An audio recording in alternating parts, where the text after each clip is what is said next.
Our second inductee is being inducted posthumously. That is Mr. Jack C. Massey. Mr. Massey died in 1990, but his contributions to healthcare in Nashville, in the state, and nationally have long outlived him.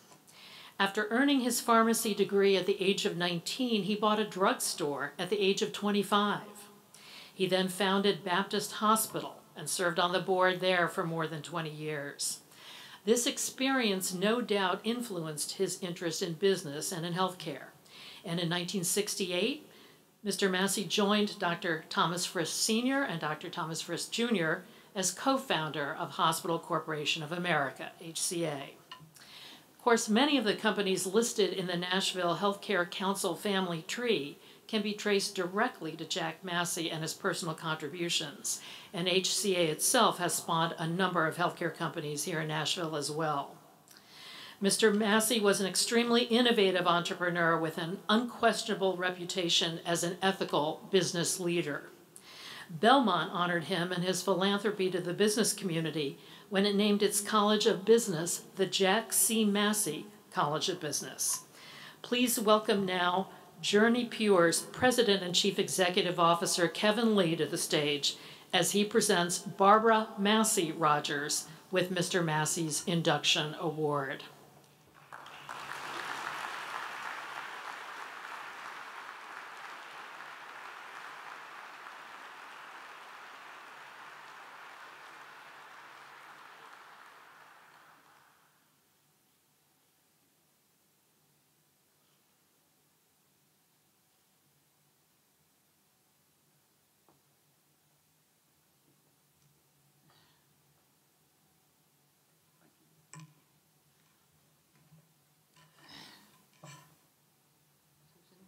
I want to start with something that's not in my speech, and that is Belmont University and what a great university this is.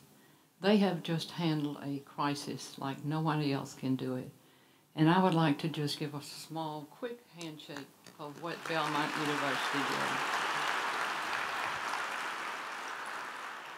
did. Now, I'd like for you all just to give 1 minute of silence to the man that left here ill, wishing for his complete recovery and quick recovery. Could we just bow our heads for 1 minute?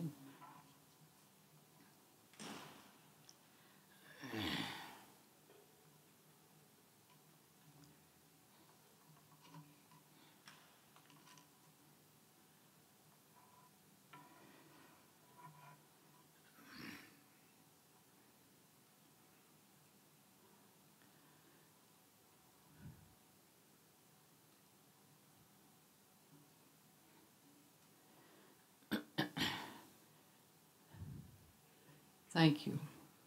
The Massey family would like to say thank you to Kevin and to Susan and all 40 sponsors that have made this event possible. It is a privilege to accept this award on behalf of my dad, Jack Massey. What an honor to be inducted into the Tennessee Healthcare Hall of Fame with the other distinguished healthcare leaders. Being a part of the inaugural class is a noteworthy tribute, and I salute the McWhorter Society, Belmont University, and the Nashville Healthcare Council for bringing greater awareness and recognition to past healthcare leadership. As most of you know, Dad's fondness for Belmont is legendary, and if he were here today, he would be humble, excited, and most grateful, believing in his heart he did not deserve this award.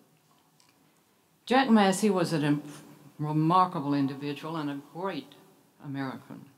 Describing my dad and his career in 2 minutes, as I was asked to do, was very challenging and impossible, for he had many roles, many accomplishments, and a variety of interests. He was a devoted family man and a brilliant businessman, most noted for his ability to take 3 companies to the New York Stock Exchange, a feat no one else had ever achieved. Someone said of him, doing what no one else has ever done is the mark of a genius.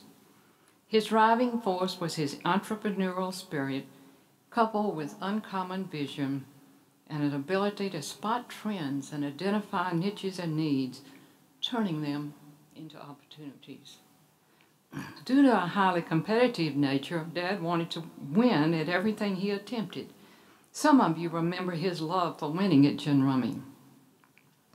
Former Governor Winfield Dunn said of Dad, he's one of the most competitive attitudes of any man I've ever met in my life.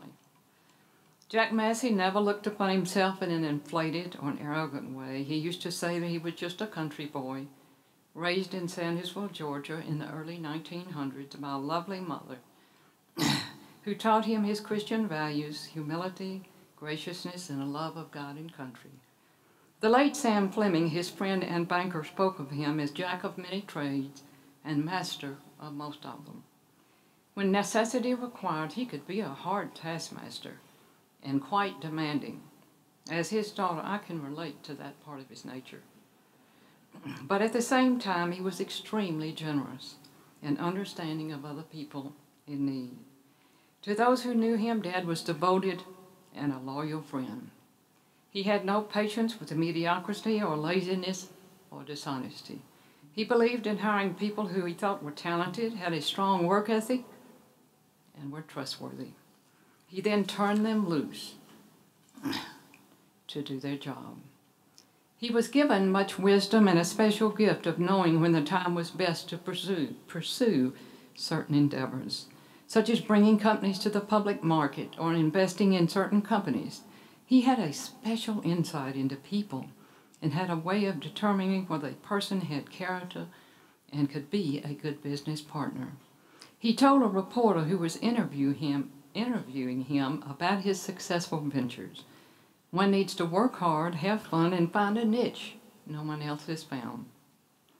Some of you have witnessed how Dad seemed to work better under pressure. The more you gave him to do, the more he was able to accomplish. He was willing to give of his time and talents for the welfare of this city, state, and nation. Dad was patriotic almost to a fault. He had a keen understanding of passion for our political system. His influence was widely known in political circles, and former Governor Winfield Dunn attributes his interest in running for governor came from his friend Jack Massey. He was a staunch advocate of our free enterprise system and treasured our freedoms and our Constitution. As a proud American, he deeply believed in our democracy, less government, two-party system, strong military, lower taxes, and a Republican in the White House. Dad worked in his uncle's drugstore as a young man and was soon motivated to attend pharmacy school at the University of Florida in 1923. After 1 year, he decided to take the Georgia Board of Examinations for pharmacists. The secretary told him he couldn't pass after only 1 year of college and only 19 years old. He passed with the second highest grade, becoming a pharmacist and living in Atlanta, working for Liggett Drugs. His interest in healthcare was up and running. As a side note, he carried his pharmacy license in his wallet until the day he died. In 1930, Dad moved to Nashville, where he managed and eventually owned a chain of drugstores and a major surgical supply company on West End Avenue, directly across from Vanderbilt University. He sold the surgical supply business to Brunswick in 1961 at 55 years old and retired to play golf every day. Being a confirmed worker, he was quickly bored with retirement and soon bought another business, the legendary Kentucky Fried Chicken. With that purchase, he is credited with creating the modern fast food industry. After he sold KFC to Hugh Blind in the late 60s, 68, Dr. Frisch Sr. and Tommy Frisch Jr. co-founded Hospital Corporation of America, also known as HCA. The company became publicly traded in November 1970, and this year it estimates revenues to be between $39 and $40 billion. Is that right, Tommy? From a speech he made soon after HCA was founded, he said, "Our company was formed to build a nationwide group of high-quality medical hospitals with private capital, with the efficiency of business management, with patient care, under the direction of professional administrators and boards of leading physicians." From the onset, we have been concerned with providing the best possible patient care at the lowest possible cost. Dr. Thomas Frist, our president, is one of the most conscientious physicians I have ever met. He has been involved in the management of hospitals, both voluntary and proprietary, for many years. I helped build Baptist Hospital in Nashville and served as its president for 12 years and on the board of directors 20 years. We knew what needed to be done. I am proud to represent Hospital Corporation of America and the corporate groups of tax-paying, investor-owned hospitals, of which Hospital Corporation of America is a recognized leader.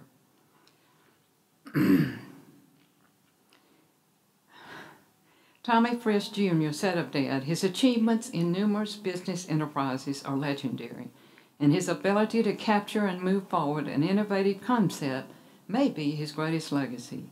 He was truly a business genius.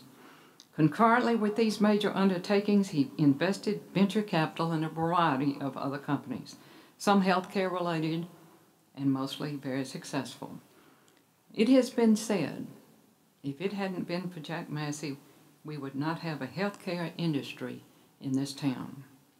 It is most appropriate that the Tennessee Healthcare Hall of Fame be located at Belmont University, where these distinguished leaders can be recognized and appreciated. Thank you for this recognition of my father, Jack Massey, and thanks for the opportunity to receive this award in his honor. I treasure the memorable legacy of Dad's contributions to healthcare. Thanks for recognizing that legacy in such an exceptional way by inducting him into the Tennessee Healthcare Hall of Fame. Thank you.